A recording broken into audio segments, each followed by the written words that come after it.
Tests of A whale's ability so far are inconclusive, meaning the massive converted oil tanker, 3.5 football fields long, has yet to prove its Taiwanese owner's claim that it can skim between 15 and 50,000 barrels of oil off the sea in a day. It's supposed to be able to skim greater quantities than any other vessel on the planet.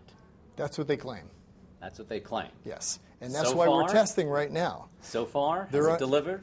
Right now they're under a test and evaluation, and we haven't completed that yet. As a matter of fact, the ship just asked for an extension to their test and evaluation period, which we accepted and approved. So they're going to be able to continue that test until Thursday morning.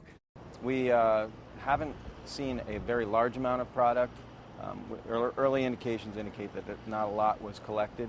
That so-called product, crude oil floating in the sea, hasn't been concentrated enough, according to BP, for A whale to skim effectively, even though it appears the ship has been surrounded by pools of oil just a few miles from the gusher. We've got oil coming up from over a mile below the surface, and it doesn't always come up in one spot. A whale may still prove itself, but the vessel will have to do so before BP officially hires it to join the cleanup fleet.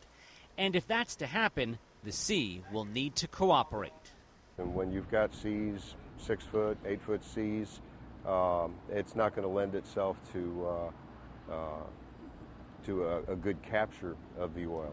As crude continues gushing into the Gulf, skimming has been scant. Only 1,100 barrels of oil were skimmed in a 24-hour period from Sunday to Monday, less than the amount pouring out of the blown-out well in an hour, using the most conservative estimate. You'll see 2 barges inside. The Coast Guard has been able to pinpoint traveling pools of oil from the sky. The aircraft get on top of the oil. They can identify what type of oil it is, and then they can vector in the skimmer vessels right to the spot. The Coast Guard anticipates the seas will calm, which should allow skimmers, including A whale, to more effectively do their jobs. Alan Chernoff, CNN, New Orleans.